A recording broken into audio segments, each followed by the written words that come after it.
waaw. ñu ngi lay jaajëfal bu baax a baax a baax. d'accord vraiment nee nag maa ngi kontaan ci yéen vraiment kontaan ci yéen bu baax. merci beaucoup ñu ngi lay jaajëfal bu baax a baax a baax.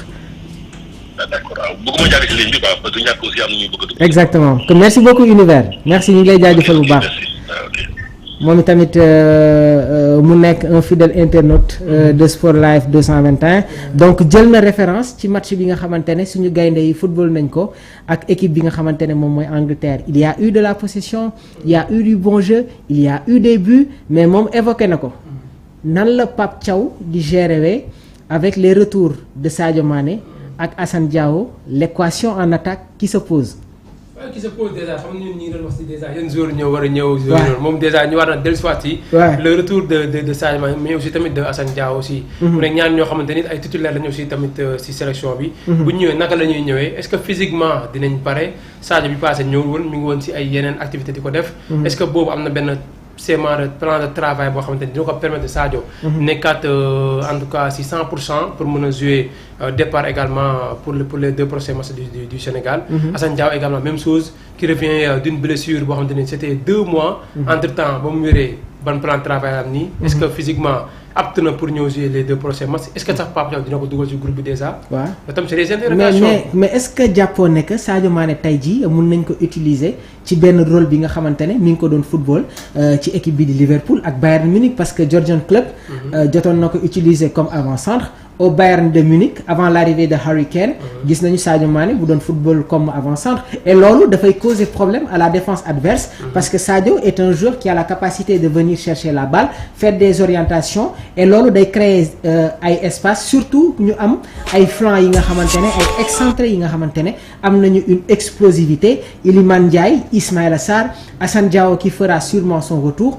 il a été très clair Pape Thiaw dispose de tous les pions jamono ji pour mettre en place benn schéma bi nga xamante ne du ñu yàgg ak benn ak benn équipe. waaw c'est ça aussi man pour man Sadio mën na jouer si parce que droite gauche wala sax ñu pointé ko comme ni nga ko waxee joué na ko à Liverpool.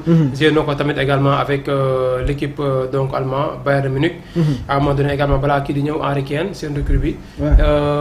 ak expérience bu mu am. ak vécu bu mu am. il y avait Harry Kane ak Choupo-Moting. Choupo-Moting aussi. au Bayern waaw ak Thomas Müller mais voilà Sadio moo doon joué foofu noonu. oui donc moo lay wax ni daal am na niveau bi am na vécu bi am na mentalité bi. am tamit technique bi aussi. donc pour mën a dépanner au niveau donc en tout cas de l'avant-centre de l'équipe nationale du Sénégal. surtout que également bu ñu xoolee ni carrément jamono ji Sénégal amuñu un véritable numéro 9 boo xamante ni bon mun nañ carrément tamit.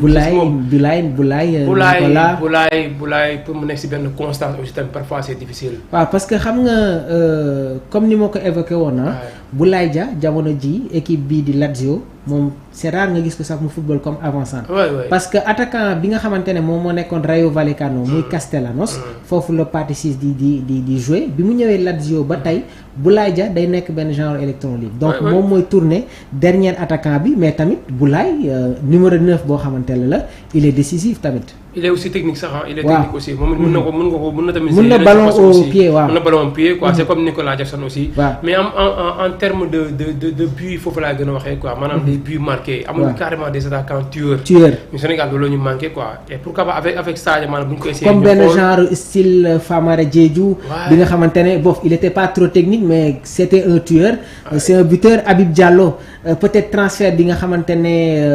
jóge na Strasbourg dem peut-être Qatar. loolu moo ko xaw a impacté te tuuti. il y a Chérif Ndiaye Chérif bof on l'a essayé il a fait des prestations mais fi ñu koy xaare ni dëgg son niveau au Crevena Zevada ba tey gisaguñ ko en équipe du Sénégal donc jamono ji il y a Nicolas Jackson Abdallah Sima contre Irlande ñu football loo ko comme excentré il y a une question bi nga xamante ne jotoon nañ moo ko posé concernant tamit le choix de Abdallah Sima comme excentré il est polyvalent mais tamit Abdallah bi muy soog a ñëw ci sélection bi dañ ko essayé woon ça n'a pas trop marché après mu amoon benn temps sax boo xamante ne il n'était pas dans la tanière donc on a Abdallah on a Nicolas Jackson am nañu Boulaye Dia Chérif Ndiaye léegi est-ce que Pape Thiaw du ñëw ci benn recomposition de style. waaw bon man pour man tamit c'est normal.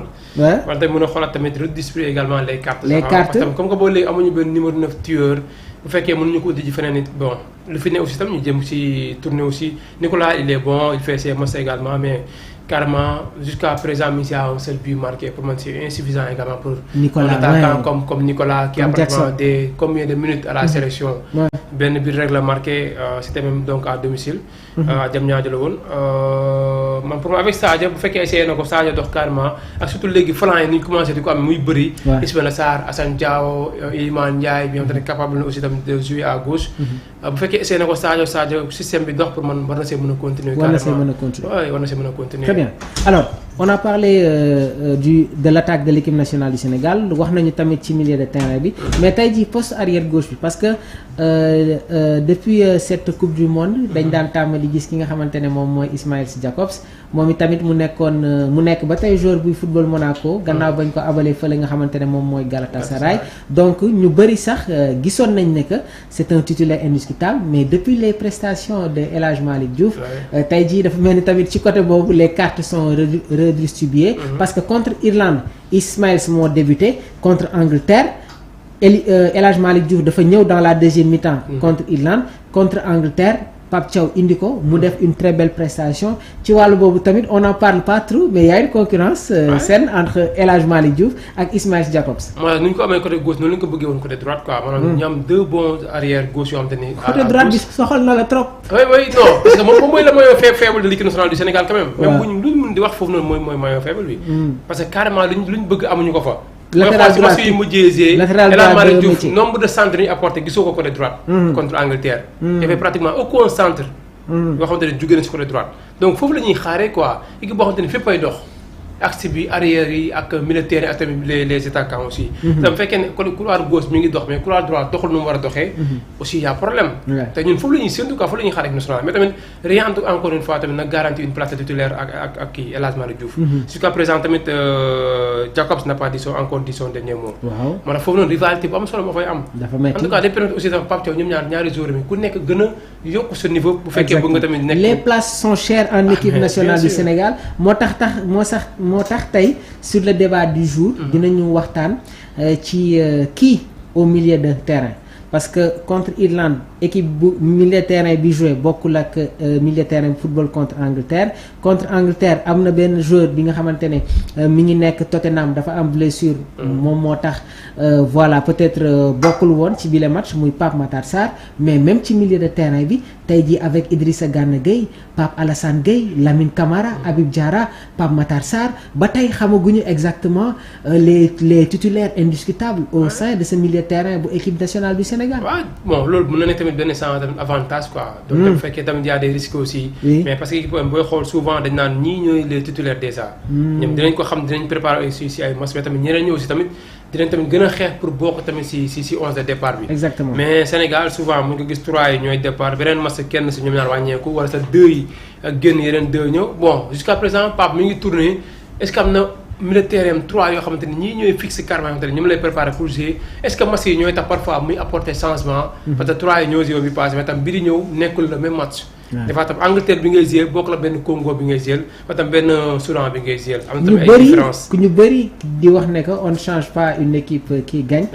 jàppoo que ne Pape Thiaw dafay nekk dans la continuité ak son 11 bi nga xamante ne peut-être moom la proposé woon ak équipe bi nga xamante ne moom mooy Angleterre. waaw on ne change pas une équipe qui gagne souvent loolu mooy benn phrase boo xam ne souvent mooy faral di ñëw mais tamit bon ça dépend tamit si les conditions. dañ naan souvent équipe buy gagne kenn du ko changer bon.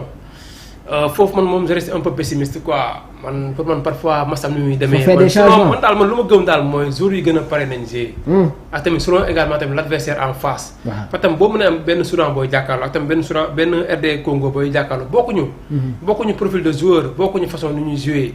tey peut-être ñi nga mën a miser wu carrément si contre Congo est-ce que tamit moom ngay miser wu carrément contre Soudan. contre Soudan am na benn maçon mën nga ko am mën nga jouer avec 4 devant. contre Congo mën nga ko am fekk 3 rek nga soxla devant. fa tam ñoo dañu am benn niveau militaire boo xamante ni boo naree jouer devant mën nga perdre la bataille du milieu. est-ce que boo naree perdre la bataille du milieu di nga jouer avec 2. point d'interrogation. moo tax selon les adversaires man pour man une équipe sans selon les adversaires. man loolu laa gën a gëm quoi. il y a Gorgui Cissé Ndiaye nee na Djibi ne t'inquiète pas sur l'aspect physique je me rappelle du match Sénégal-Zaïre à l'époque et Sénégal-Cameroun et aujourd'hui nous avons les hommes dans tous les compartiments. Chaïbou Gassama moom nee na il faut parler de Ousseynou Niang c'est un joueur de côte de côté. Très bon technique, il va jouer la Ligue des Champions avec Ousseynou Niang. Oui, l'ancien joueur de Diambar. Un très bon joueur aussi. Un excentré, pratiquement il a fait toutes les catégories jeunes au Sénégal.